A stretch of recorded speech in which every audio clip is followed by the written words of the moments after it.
साल 1882 ब्रिटिश सरकार ने जीने के लिए हवा और पानी के बाद सबसे आवश्यक चीज नमक पर टैक्स लगा दिया, जिससे जनता में साफ आक्रोश देखा जा सकता था। उसी बीच देश के राष्ट्रपिता महात्मा गांधी के पास दो कार्यकर्ता पहुंचे और अपनी कथा को बताते हैं। प्रणाम बापू। बापू, अब तो इन गोरों ने हद ही कर दी है। अपनी सारी पराकाष्ठाओं को पार करते जा रहे हैं ये गोरे। अब इन्होंने हमारी रोजमर्रा वाली चीज नमक पे भी टैक्स लगा दिया है। एक आम जनमानस कैसे खाएगा नमक को? और बापू, इस चीज से आप अनजान नहीं है कि नमक के बिना जीवन यापन नहीं हो सकता। जी बापू, हमें इस मामले पे कोई ठोस कदम उठाना होगा, अन्यथा जिस तरीके से अंग्रेज दिन ब दिन क्रूरता पे उतर आए हैं ना, वो दिन दूर नहीं ये हमारे जिंदा रहने पर भी टैक्स लगा देंगे। तो चलिए बापू।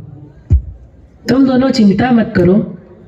इस देश की पूर्ण स्वतंत्रता के लिए मैं एक ऐसा कदम उठाने जा रहा हूं जो अहिंसा के मार्ग पर हम सभी को आजादी के लिए प्रेरित करेगा।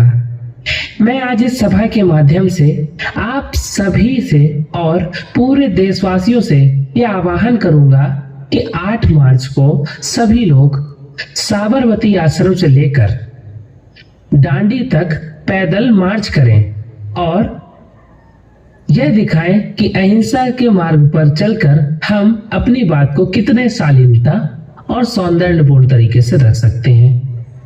मैं ये आशा करता हूं आप सभी मेरा साथ देंगे। माटी पुकारे तुझे, देश पुकारे, आजा रे अब आजा रे, भूले हटा है हमें राह दिखा दे, आजा रे राह दिखा दे।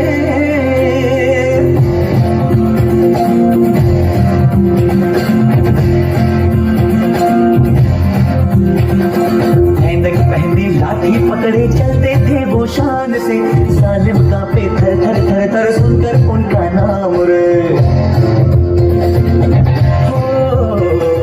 कद था उनका छोटा सा और सरपट उनकी चाल रे, दुबले से पतले से थे वो चलते सीना तान गे।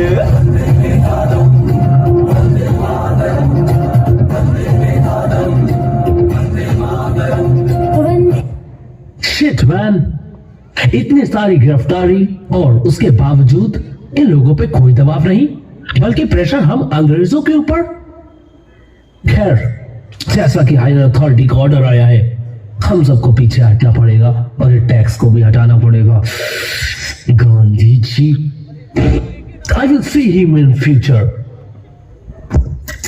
एक तरफ महात्मा गांधी अहिंसा के राह पर चल रहे थे, वहीं दूसरी ओर भगत सिंह और बख्तियार दत्त, जिन्होंने मन में ठान लिया था कि लाला लाजपत राय के साथ हुए क्रूरता का बदला लेके रहेंगे,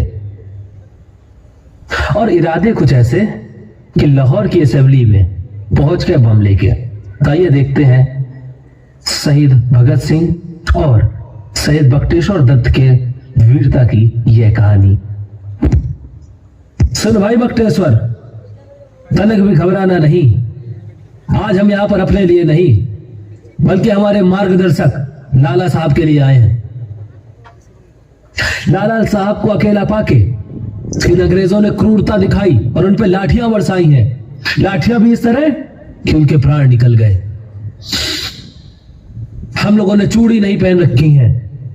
हम इस बर्बरता का हिसाब लेंगे, बिल्कुल लेंगे। हाँ भगत, तनिक भी मत घबराओ, और देखते हैं कौन रोकता है हमें इस कार्य को करने से। इन गोरों ने समझ क्या रखा है, हम अहिंसा वाले नहीं, हम युवा हैं।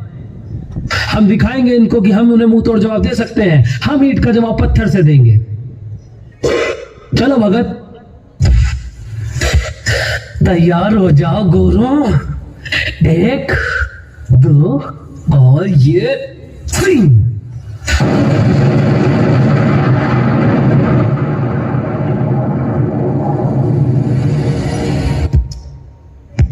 दोनों द्वारा किए गए इस कार्य के बाद अंग्रेजी सरकार तिलमिला उठी और दोनों को 2 साल की सजा सुनाती। 2 साल की सजा पूर्ण होने के बाद भगत सिंह, राजगुरु और सुखदेव को फांसी का आदेश दिया गया। Finally the moment came for what I was waiting.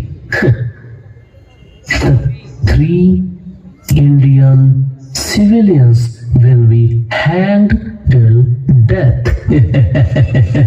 Well, इनकी फांसी की तारीख जो सुनिश्चित की गई उस पर तो चेंजेस करने पड़ेंगे, क्योंकि यहाँ के जो लोग हैं उनमें आक्रोश है। उनके आक्रोश का सामना हमसे ना हो पाएगा, तो इनको फांसी अभी दी जाएगी। जाओ, तीनों को तैयार करके लाओ। राजगुरु, भगत सिंह, सुखदेव, तीनों चलो, तुम्हें फांसी हुई है। आजादी को चली बहाने दीवानों की टोलियां, आजादी को चली बहाने दीवानों की टोलियां, खून से अपने लिख देंगे हम इंकलाब की बोलियां, हम वापस लौटेंगे लेकर आजादी का टोला, मेरा रंग दे, ओ मेरा रंग दे बसंती चोला, मेरा रंग दे बसंती चोला। छोटी छोटी उम्रों में वो घर परिवार भी भूल गए। देश की आजादी की खातिर वो फांसी पे झूल गए। तुम्हारे हवाले वतन साथियों। देश की आजादी का सबसे बड़ा नायक, एक ऐसा नाम जो आजादी को अपने नाम में लिए घूमता था, एक ऐसा व्यक्तित्व जिसके हुंकार मात्र से पूरी अंग्रेज सल्तनत कांपती थी। जी हाँ, हम बात कर रहे हैं चंद्रशेखर आजाद की। प्रयागराज जिले में क्रांतिकारियों की टुकड़ी को संबोधित करने के बाद पार्क में विश्राम कर रहे थे आजाद, और उसी बीच अंग्रेजी अफसरों ने उन्हें घेर लिया। आजाद, तुमको चारों तरफ से घेर लिया गया है, खुद को हमारे हवाले कर दो। तुम जैसे लुटेरे क्या लूटेंगे आजाद की आजादी को? जो ठाना है मन में प्रण वो पूरा कर दिखाऊंगा। आकाश से बाज हूं मैं, अपनी उड़ाने खुद बनाऊंगा। अभी सबक सिखाता हूं तुम बुजदिल लुटेरों को। क्यों आजाद, खत्म हो गई ना गोलियां? अब चुपचाप हमारे सामने आ जाओ और खुद को हमारे हवाले कर दो। पकड़ गया मैं जब तक जिया आजाद जिया, मैं जब भी जिया आजाद जिया, मैं जब भी जीऊंगा आजाद जीऊंगा। मेरा नाम चंद्रशेखर आजाद, मैं आजाद था, आजाद हूं और आजाद ही रहूंगा। तुम जैसे बुजदिल लुटेरे क्या मारेंगे मुझे? आजाद नाम है मेरा, आजादी से जाऊंगा। वंदे मातरम।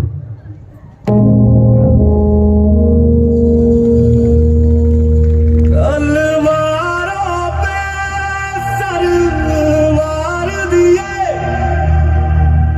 अंगारों में जिस्म जलाया है, तब जाके कहीं हमने सर पे ये केसरी रंग सजाया है।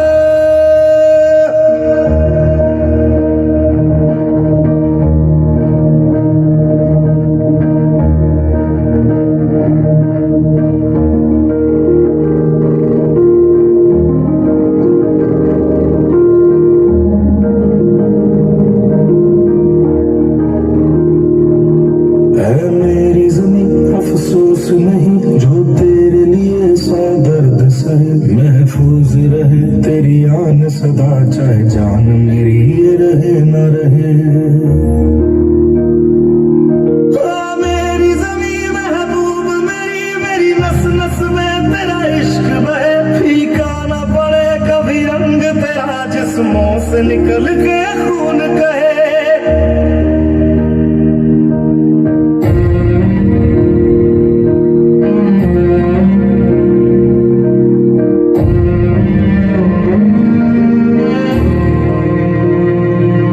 तेरी मिट्टी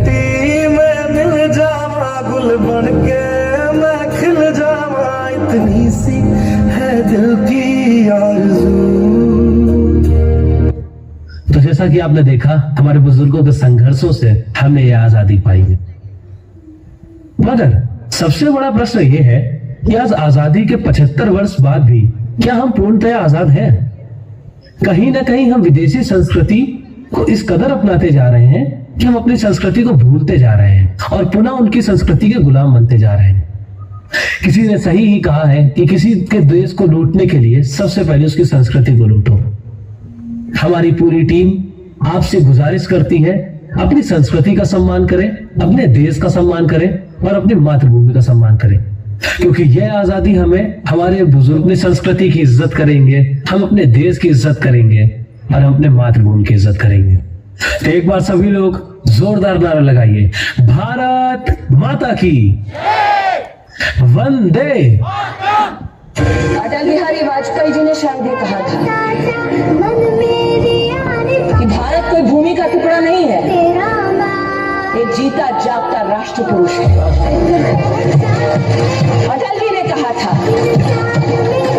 कि ये वंदन की धरती है, अभिनंदन की धरती है, ये अर्पण की भूमि है, ये तर्पण की भूमि है। इसकी नदी नदी हमारे लिए गंगा है, इसका कंकड़ कंकड़ हमारे लिए शंकर है। हम जिएंगे तो इस भारत के लिए और मरेंगे तो इस भारत के लिए।